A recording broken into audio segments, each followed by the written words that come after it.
I'm being blamed for my ex-best friend attempting to take her own life, even though she's the one who hooked up with my boyfriend and threw away our 16 years of friendship. Posted by you/sapphire_trash.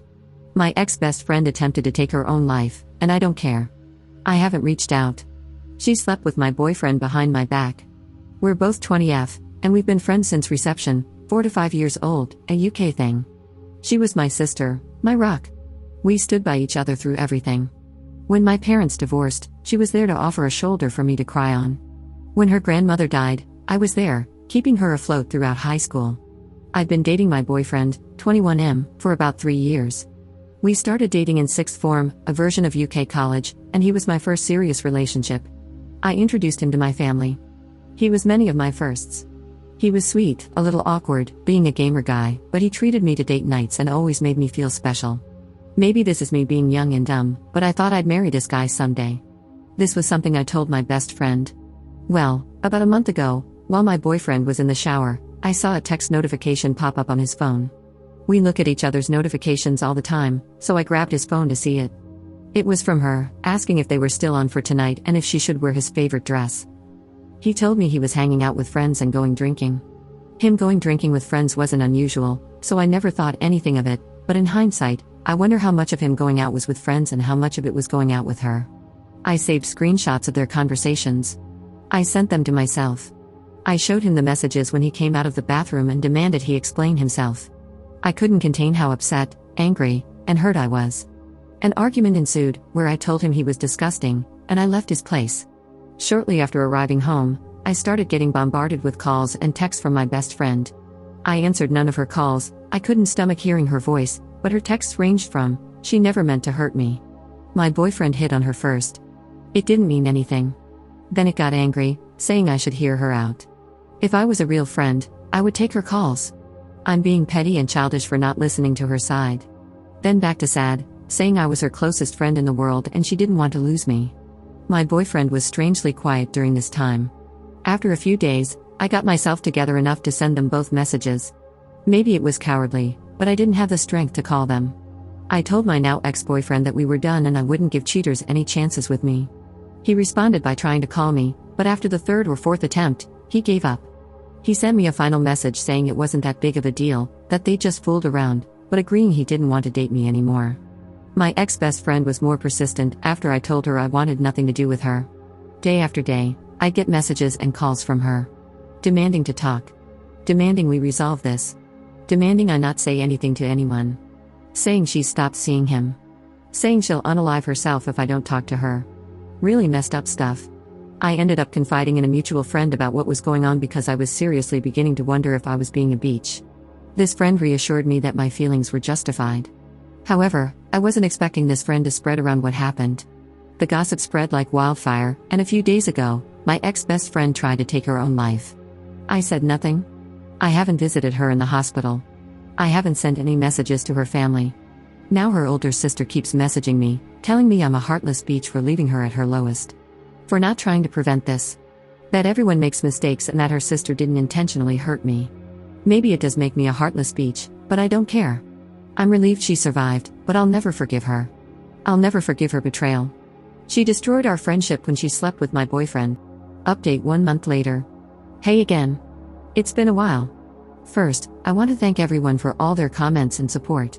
In hindsight, I now realize I wasn't being a bitch, but in the moment, when I was being bombarded by texts and calls from her family, it's hard not to let those thoughts mess with your head.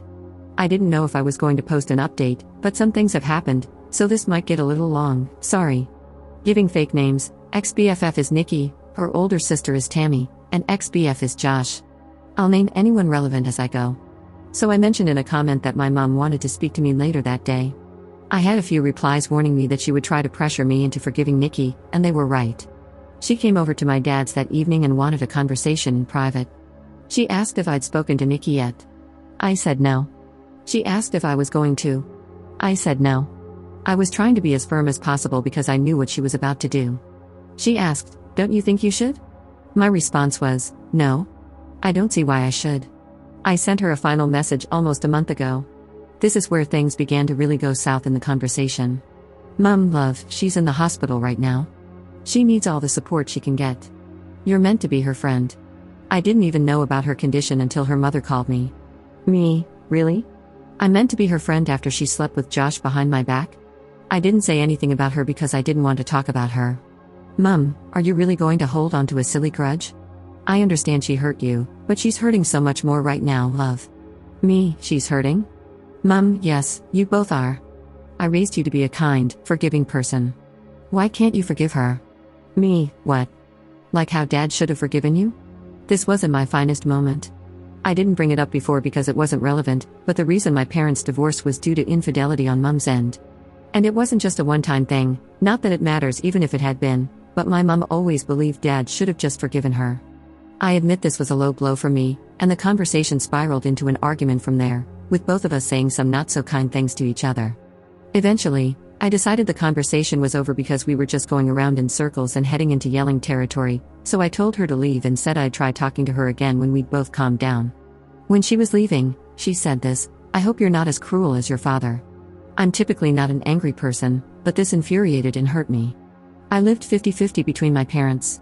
They both made sure I had everything I could need or want, but she felt her situation and struggles were undeserved. Dad never helped with bills or payments that didn't involve me. She expected more. Cheaters always do. I didn't say anything when she left. I just blocked her number and social media accounts and cried. She cared more about the girl who had hurt her daughter than about her own daughter. She realized pretty quickly what had happened and came back the next day, but Dad told her I didn't want to talk to her, true, and she had to leave. It took maybe half an hour before she finally left. The next few days, she kept trying to reach me through other people, but I stayed silent. The Friday after my post, I decided I felt calm enough to talk to her and unblocked her. We spoke over the phone, which wasn't as exciting as the conversation above. Basically, it was her apologizing and telling me she was wrong for trying to force me to forgive Nikki, that she'd respect my decision, but she tried to suggest I think about it. I very firmly told her I was not forgiving Nikki. She just said, okay. Things didn't really feel the same with us. I couldn't bring myself to be as chatty with her as I was before, and it didn't help that she kept giving me updates about Nikki. The first time she did it, she told me Nikki had been put on a 72-hour psych hold, assessed, and eventually released. I told her I didn't want any updates on Nikki's situation. I wouldn't stop her from checking in, but I didn't want to be involved. She complained and said she thought I'd want to visit her, but I threatened to block her again if she kept pushing, and she shut up. Nothing was mentioned about Nikki for a couple of weeks before Mum again broke my boundary and brought her up, telling me about how Josh had stopped talking to her, and how Nikki needed a shoulder to cry on. I again told her I didn't want to know, and this was her last chance not to bring her up or I would cut her from my life. She complained again but eventually promised it wouldn't happen again. Maybe I should have learned from my mistakes because I know my mother. She doesn't take no for an answer. It was really quiet for a while. My friends and I had all basically carried on from what happened, and even though I know a couple of them still occasionally talk to Nikki, they never bring her up around me or tell her, I hope, how I'm doing. I thought I could finally close this chapter of my life, but nope. Today, my mother called me and asked if I wanted to get lunch. I hadn't seen her in a while, so what was the harm? I headed to the Weatherspoons we planned to eat at, and who do I find sitting with my mum? Nikki and her sister Tammy. As soon as Nikki sees me, she gets up and tries to hug me, but I just raise a hand and take a step back, and this girl has the audacity to look upset. Mum immediately knows she's effed up because she's scrambling with all the excuses. It hurts to see you two fall apart like this, you were so close. I thought you'd forgive her by now. And my favorite, she made a mistake, she misses you. During this time, Nikki has been quiet, and I can see Tammy glaring at me. I'm just so effing angry and upset. I honestly didn't think Mum would pull something like this. I wanted to leave and cry, but I looked at Nikki and said, for someone who's made a mistake, she sure hasn't apologized for it yet. She had this guilty look on her face and muttered something about me having her blocked and having no way to. I said, is that really all you have to say? And she just looked at me, confused. I was done. I turned to leave, and her sister started yelling after me, saying that I owed Nikki a second chance with all the trauma I put her through, while Nikki was begging me to just listen to her and talk to her. I told them all to F off and never contact me again and left.